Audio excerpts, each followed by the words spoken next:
ನಮಸ್ಕಾರ ಫ್ರೆಂಡ್ಸ್, ಶ್ರೀದೇವಿ ಪಾಕಶಾಲೆಗೆ ಸ್ವಾಗತ.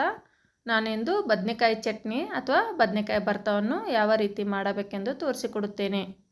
ನೋಡಿ ಫ್ರೆಂಡ್ಸ್, ಇದು ಬಿಸಿ ಜೋಳದ ರೊಟ್ಟೆ ಜೊತೆಗೆ ತುಂಬ ಚೆನ್ನಾಗಿರುತ್ತದೆ. ಇದನ್ನು ಹಸಿಮೆಣಸಿನಕಾಯಿ ಹಾಕಿಕೊಂಡು ಕೂಡ ಮಾಡಿಕೊಳ್ಳುತ್ತಾರೆ.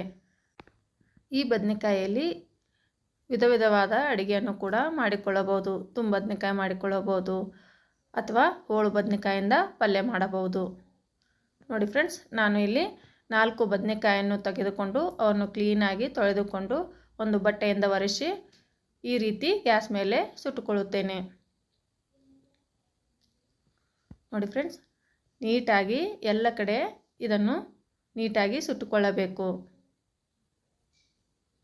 ಇದು ಎಷ್ಟು ಚೆನ್ನಾಗಿ ಸುಡುತ್ತದೆಯೋ ಇದರ ಚಟ್ನಿ ಅಷ್ಟೇ ಟೇಸ್ಟಾಗಿ ಬರುತ್ತದೆ.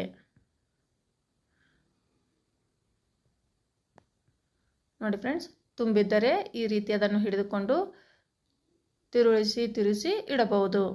ಈಗ ಬದನೆಕಾಯಿ ಪೂರ್ತಿಯಾಗಿ ಸುಟ್ಟಿದೆ.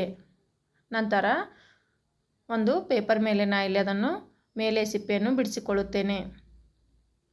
ನೋಡಿ ಫ್ರೆಂಡ್ಸ್, ಈ ರೀತಿ ಪೇಪರ್ ಹಾಸಿಕೊಂಡು ಸಿಪ್ಪೆಯನ್ನು ತೆಗೆದರೆ ನಮಗೆ ಕ್ಲೀನ್ ಮಾಡೋದಕ್ಕೂ ಕೂಡ ತುಂಬ ಈಸಿ ಆಗುತ್ತದೆ. ನೋಡಿ, ಈಗ ಎಷ್ಟು ನೀಟಾಗಿ ಸಿಪ್ಪೆ ಬರ್ತಿದೆ. ಈ ರೀತಿ ಸಿಪ್ಪೆ ಬಂದರೆ ಇದು ನೀಟಾಗಿ ಬೆಂದಿದೆ ಎಂದು ತಿಳಿಯುತ್ತದೆ. ನೋಡಿ ಫ್ರೆಂಡ್ಸ್, ಈ ರೀತಿ ಎಲ್ಲ ಬದನೆಕಾಯಿ ಸಿಪ್ಪೆಯನ್ನು ತೆಗೆದು ಇದನ್ನು ಕ್ಲೀನ್ ಮಾಡಿಕೊಳ್ಳುತ್ತೇನೆ.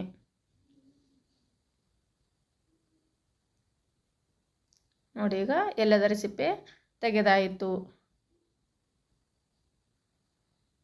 ನೋಡಿ, ಈಗ ಪೇಪರನ್ನು ಈ ರೀತಿ ತೆಗೆದರೆ ನಮಗೆ ಕ್ಲೀನ್ ಮಾಡೋದಕ್ಕೂ ಕೂಡ ತುಂಬ ಈಸಿ ಆಗುತ್ತದೆ. ನಂತರ ಸಿಪ್ಪೆ ತೆಗೆದ ಬದನೆಕಾಯನ್ನು ಒಂದು ಕುಟಾಣಿಯಲ್ಲಿ ಹಾಕಿ ಈ ರೀತಿ ಪೇಸ್ಟನ್ನು ಮಾಡಿಕೊಳ್ಳುತ್ತೇನೆ.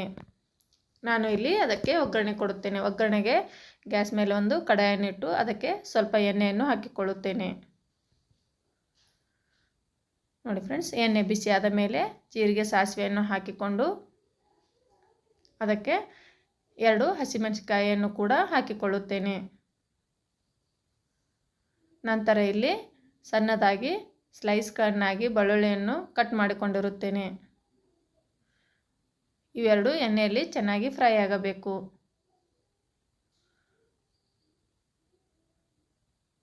ನೋಡಿ ಫ್ರೆಂಡ್ಸ್, ಈ ರೀತಿ ಫ್ರೈ ಆದ ಮೇಲೆ ಸಣ್ಣದಾಗಿ ಕಟ್ ಮಾಡಿಕೊಂಡಿರುವ ಈರುಳ್ಳಿಯನ್ನು ಕೂಡ ಸೇರಿಸಿಕೊಳ್ಳುತ್ತೇನೆ.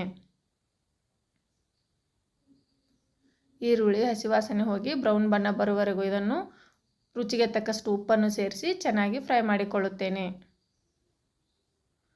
ನೋಡಿ ಫ್ರೆಂಡ್ಸ್, ಇನ್ನೂ ನೀವು ನನ್ನ ಚಾನಲನ್ನು ಸಬ್ಸ್ಕ್ರೈಬ್ ಮಾಡಿಕೊಳ್ಳದಿದ್ದರೆ ಪ್ಲೀಸ್ ಸಬ್ಸ್ಕ್ರೈಬ್ ಮಾಡಿಕೊಳ್ಳಿ.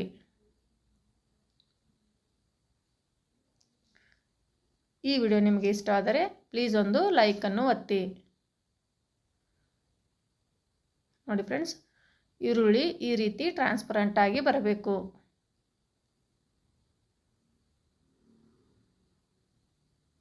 ಈಗ ಸಣ್ಣದಾಗಿ ಕಟ್ ಮಾಡಿಕೊಂಡಿರೋ ಒಂದು ಟೊಮೆಟೊವನ್ನು ಕೂಡ ಸೇರಿಸಿಕೊಂಡು ನೀಟಾಗಿ ಮಿಕ್ಸ್ ಮಾಡಿಕೊಳ್ಳುತ್ತೇನೆ.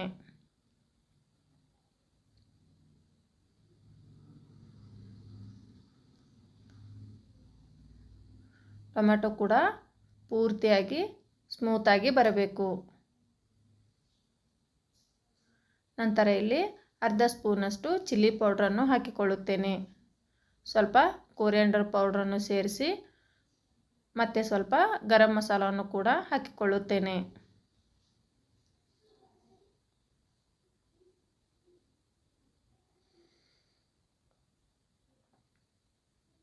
ನಂತರ ಸ್ವಲ್ಪ ಅರಿಶಿನವನ್ನು ಸೇರಿಸಿ ಎಲ್ಲವನ್ನು ಚೆನ್ನಾಗಿ ಮಿಕ್ಸ್ ಮಾಡಿಕೊಳ್ಳುತ್ತೇನೆ. ನೋಡಿ ಫ್ರೆಂಡ್ಸ್, ಇದು ನೀಟಾಗಿ ಮಿಕ್ಸ್ ಮಾಡಿಕೊಂಡ ನಂತರ 2 ನಿಮಿಷಗಳ ಕಾಲ ಇದನ್ನು ಬೇಯಲು ಬಿಡಬೇಕು. ನಂತರ ಮೊದಲೇ ಪೇಸ್ಟ್ ಮಾಡಿಕೊಂಡಿರುವ ಬದನೆಕಾಯಿಯನ್ನು ಸೇರಿಸಿ ಎಲ್ಲವನ್ನು ಮಿಕ್ಸ್ ಮಾಡಿಕೊಳ್ಳುತ್ತೇನೆ. ಈ ರೀತಿ ಇದಕ್ಕೆ ಒಗ್ಗರಣೆ ಕೊಟ್ಟು ಮಾಡಿದರೆ ಇದರ ಟೇಸ್ಟ್ ತುಂಬ ಚೆನ್ನಾಗಿ ಬರುತ್ತದೆ.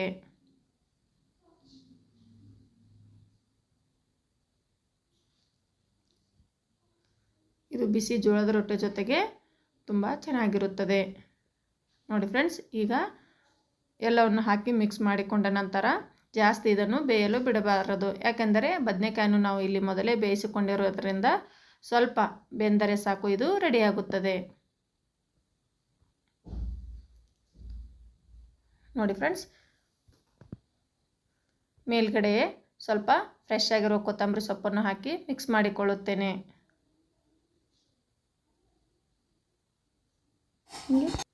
ಈಗ ಟೇಸ್ಟಿಯಾದ ಬದನೆಕಾಯಿ ಭರ್ತಾ ಅಥವಾ ಬದನೆಕಾಯಿ ಚಟ್ನಿ ರೆಡಿ ಆಯಿತು.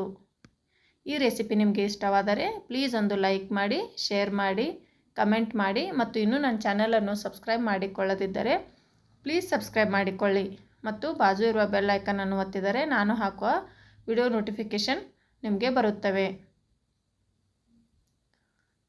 ನೋಡಿ ಫ್ರೆಂಡ್ಸ್, ನೀವು ಕೂಡ ಇದನ್ನು ಒಮ್ಮೆ ಮನೆಯಲ್ಲಿ ಟ್ರೈ ಮಾಡಿ ನೋಡಿ, ಟೇಸ್ಟ್ ಹೇಗಿರುತ್ತದೆ ಎಂದು ಕಮೆಂಟ್ ಮೂಲಕ ತಿಳಿಸಿ.